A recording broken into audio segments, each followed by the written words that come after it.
کارگل کا ایک واقعہ ہوا تھا اور کارگل پہ جو ہم نے باقاعدہ طور پہ ایک فوجی فتح حاصل کی تھی، گراؤنڈ کے اوپر فتح حاصل کی تھی، وہ ہم نے مذاکرات کی میز پہ جا کے ہار دی۔ نواز شریف نے وہ جو وکٹری تھی، ایک فوجی فتح تھی، اسے کنسیڈ کر دیا اور بعد میں پبلکلی کہتے رہے کہ جناب دیکھیں ہم تو انڈیا سے اچھے تعلقات چاہتے تھے اور جنرل مشرف نے میری پیٹھ میں چھرا گھوم دیا، لیکن اس فوجی فتح کو اور شکست میں نواز شریف نے تبدیل کیا۔ اور جب ایٹمی دھماکے ہوئے تھے اس وقت نواز شریف بھاگے بھاگے بل کلنٹن کے پاس بھی گئے تو جو کہتے ہیں جی 4-5 بلین ڈالر کی آفر ہوئی، وہ پکڑنے کے چکر میں تھے، لیکن اس وقت پوری پاکستانی قوم کا جو موڈ تھا، سب نے بآواز بلند کہا کہ ہمیں انڈیا کا منہ توڑ جواب دینا ہے، اور نواز شریف کے ہاتھوں سے بیونڈ تھی یہ چیزیں، جو کہ انہوں نے کہا بھی وہاں جا کے کہ جی دیکھیں یہ اس طرح کے حالات ہیں، میں تو نہیں چاہتا لیکن پریشر میرے اوپر بہت زیادہ ہے۔ وہاں سے ناظرین جب 1999 میں جنرل مشرف نے ٹیک اوور کیا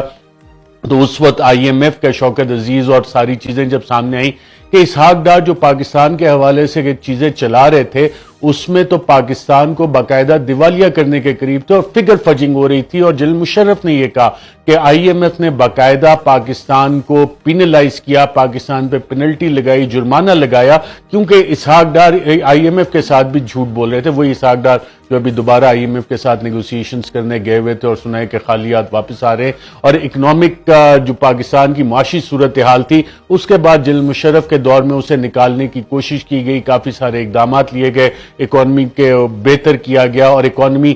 جو شوکت عزیز نے اقدامات لیے جو اس میں مڈل کلاس تھی اس کو بھی کچھ بینیفٹس وغیرہ آنے شروع ہوئے، لیکن اس کے بعد ناظرین جو یہ سلسلہ تھا اس میں کوشش یہ کی گئی کہ اس طرح سے تو وہ کام نہیں ہوا معاشی طور پہ، اور آج اگر آپ پاکستان کو دیکھیں تو آپ کو معاشی تھریٹس بھی باقاعدہ طور پہ، معاشی خطرہ آپ کے سر پہ منڈلا رہا ہے کہ پاکستان انٹرنیشنلی کہیں ڈیفالٹ نہ کر جائے۔ مودیز کی اس حوالے سے رپورٹس آ رہی ہیں، پریڈکشنز آ رہی ہیں، پاکستان کے سوورن بانڈ جو ہیں ان پہ جو انٹرسٹ ریٹ اور اس کی جو قیمت انتہائی گرتی جا رہی ہے عالمی مارکیٹ میں، اور سب کہہ رہے ہیں کہ پاکستان جو ہے بڑی تیزی سے سری لنکا والے راستے پہ جا رہا ہے، اور عمران خان نے یہی ذکر کیا کہ وہاں پہ اور یہاں پہ فرق یہ ہے کہ یہاں پہ ایک سیاسی جماعت ہے جس نے ابھی تک لوگوں کے غم و غصے کو چینلائز کیا ہوا ہے، انہیں ایک وے آؤٹ دیا ہوا ہے، انہیں ایک امید کی کرن دی ہوئی ہے، اور یہ واحد سیاسی جماعت ہے جس نے ابھی تک جو اگر کال دے دی گئی تو عمران خان بڑا صحیح کہتے ہیں کہ پھر میرے ہاتھ سے بھی چیزیں نکل جائیں گی، کیونکہ اگر آپ معاشی حالات دیکھیں تو لوگوں کا 2 وقت کا کھانا کھانا مشکل ہو گیا ہے، بجلی کے بل آسمانوں سے باتیں کر رہے ہیں، اشیاء خورد و نوش کی جو قیمتیں وہ آسمانوں سے باتیں کر رہی ہیں، اور ایسے حالات میں اگر کال دیتے ہیں یا کال نہیں بھی دیتے اور لوگوں کو ایک آؤٹ لیٹ نہیں ملتا، امید نہیں ملتی کہ ایک ایسی سیاسی جماعت جو پورے پاکستان کو اس وقت نمائندگی کر رہی ہے، وہ گلگت بلتستان میں عمران خان کی نمائندگی، آزاد کشمیر میں عمران خان کی نمائندگی ہے، بلوچستان میں عمران خان کی نمائندگی ہے، اور ابھی حالیہ الیکشن میں پھر ایک دفعہ عمران خان نے ثابت کیا کہ خیبر پختونخوا میں،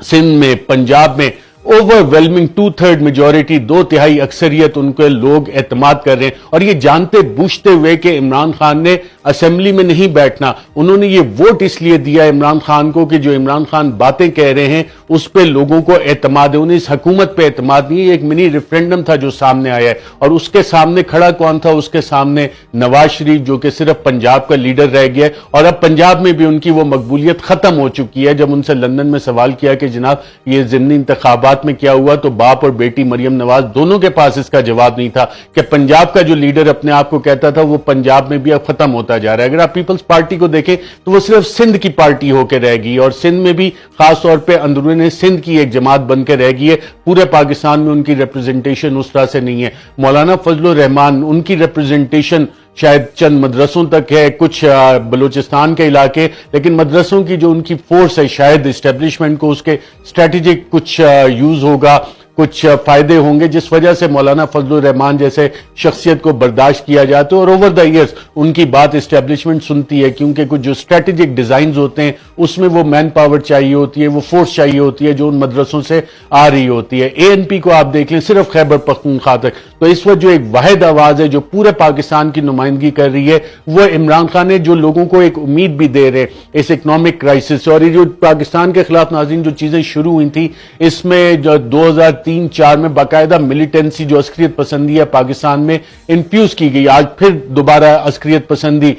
دہشت گرد سر اٹھا رہے ہیں، اور ان کو فنڈنگ کہاں سے آ رہی ہے، پاکستان میں پش کون کر رہا ہے، اور اس کو اگر آپ مکسچر دیکھیں گے ایک طرف آپ کے یہ معاشی خطرات ہے، دوسری طرف عسکریت پسندی اور ملیٹنسی، اور ساتھ آپ کا جو مشرقی بارڈر ہے اور ویسٹرن بارڈر، وہاں سے جو آپ کو خطرات ہیں، جو تھریٹس ہیں، تو ایک بہت ڈینجرس مکسچر ہے. اور اس میں اگر لوگ کھڑے ہو گئے سڈنلی تو آلریڈی بلوچستان میں ایک انسرجنسی لائک سچویشن ہے. خیبر پختونخوا کے کچھ علاقوں میں یہ انسرجنسی لائک سچویشن اس وقت بنی ہوئی ہے. اور پورے پاکستان میں اگر لوگ کھڑے ہو گئے تو کیا 6 لاکھ 10 لاکھ فوج یا لا انفورسمنٹ ایجنسیز ان کو روک سکیں گی؟ اور اس ڈینجرس مکسچر میں اگر ایسٹرن بارڈر سے انڈیا، جس نے پچھلے ایک ماہ میں کئی ایکسرسائزز کی ہیں اور ان ایکسرسائزز کا مقصد ابھی تک انڈین فورسز کی سمجھ نہیں آیا، آرمی چیف نے بھی کور کمانڈر پنڈی کے ساتھ لائن آف کنٹرول کے بڑے دورے کیے ہیں، تو وہ والی سچویشن اگر یہ اسکلیٹ ہوتی ہے تو چیزیں کدھر جائیں گی؟ اور ایک پاپولر لیڈر جس نے کہ مینڈیٹ ہے پورے پاکستان کا، اسے ڈینائی کرے. اور مانگ کیا رہی ہے قوم؟ جو اس ضمنی انتخابات میں بھی آئے، الیکشن مانگ رہی ہے.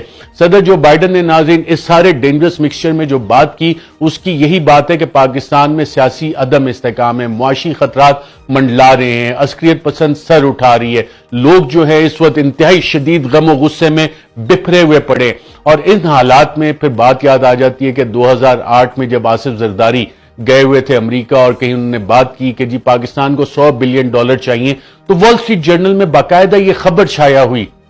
کہ ٹھیک ہے، آصف زرداری نے جو بات کی ہے بہت اچھی بات ہے اور پاکستان کو $100 بلین دیے جا سکتے ہیں اگر وہ اپنے نیوکلیئر پروگرام جو ہے اس کو ختم کر دے، اس میں جتنی ٹیکنالوجیکل بیس ہے اس کو ختم کر دے. اور نہ صرف یہ، پاکستان کو ہم جیسے F-35 طیارے، اپاچی ہیلی کاپٹرز اور باقی ساری چیزیں بھی ہم امریکہ دے سکتے ہیں. اور یہ باقاعدہ 2008 کا یہ آرٹیکل چھپا، یہ پروپوزل سامنے آیا اور اس کے بعد اس پہ متعدد بار کام بھی ہوتا رہا. آپ مختلف جو تھنک ٹینکس ہیں اس میں یہ چیزیں چھپیں کہ پاکستان کا نیوکلیئر پروگرام جو ہے انتہائی کمزور ہے. نہ صرف یہ، جو نیشنل انٹیلیجنس ایسٹیمیٹس امریکہ کیا ہے، یہ پریڈکشنز بھی کی گئی کہ دیکھیں جی 2015 تک تو پاکستان نقشے پہ نہیں ہوگا دنیا کے، پاکستان کے مختلف حصے ہو جائیں گے اور انڈیا پاکستان پہ حملہ کر دے گا اور یہ اس طرح سے چیزیں ہو جائیں گی پاکستان کی انٹرنل انسٹیبلٹی کی وجہ سے، پولیٹیکل انسٹیبلٹی کی وجہ سے. اور وہ ڈینجرس مکسچر آج دوبارہ تیار کر کے رکھا گیا ہے جس کی طرف صدر جو بائیڈن نے اشارہ دیا باقاعدہ طور پہ. اور اس حوالے سے ناظرین